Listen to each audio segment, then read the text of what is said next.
अखंड विश्वासाची उज्ज्वल परंपरा असणारे चोख सोने चांदीचे विश्वसनीय नाव म्हणजे SK ज्वेलर्स.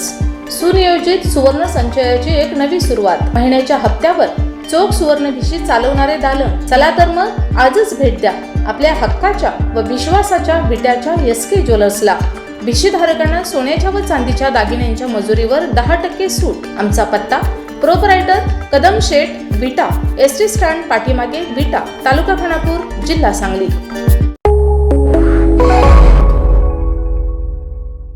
नमस्कार, मी अरुण आणि आपण पाहत आहात 7 स्टार न्यूज.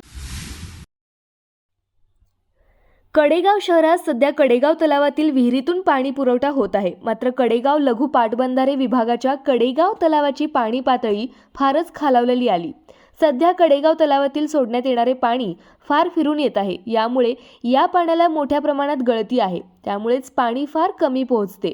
तर नेली मायनर 11 मधून कडेगाव तलावात थेट पाईपने पाणी सोडावी अशी मागणी कडेगाव नगरपंचायत नगराध्यक्ष धनंजय देशमुख भैया यांनी टेंभू उपसा कार्यकारी अभियंता रेड्डी आर यांना केली आहे. वाढत्या दुष्काळाची तीव्रता पाहता कडेगाव तलावातील पाणी पातळी दिवसेंदिवस कमीच होत आहे. शेती व पिण्याच्या पाण्यासाठी कडेगाव तलावाचा वापर होत असतो.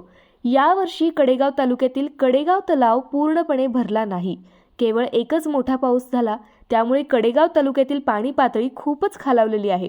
कडेगाव शहरातील 25,000 लोकसंख्या असलेल्या लोकांना या तलावातून पाणी पुरवठा होत आहे. कडेगाव शहरातील पिण्याच्या पाण्याची तहान कडेगाव तलावच मोठ्या प्रमाणात भागू शकतो.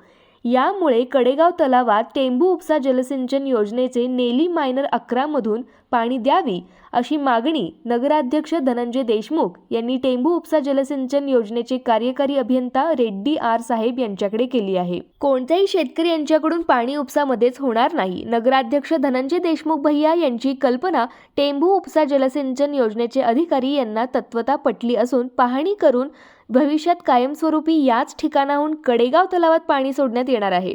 यावेळी नगराध्यक्ष धनंजय देशमुख भैया, सभापती अमोल डांगे, सभापती निलेश लंगडे, विजयसिंह खाडे, युवराज राजपूत, अशफाक पठाण, प्रकाश शिंदे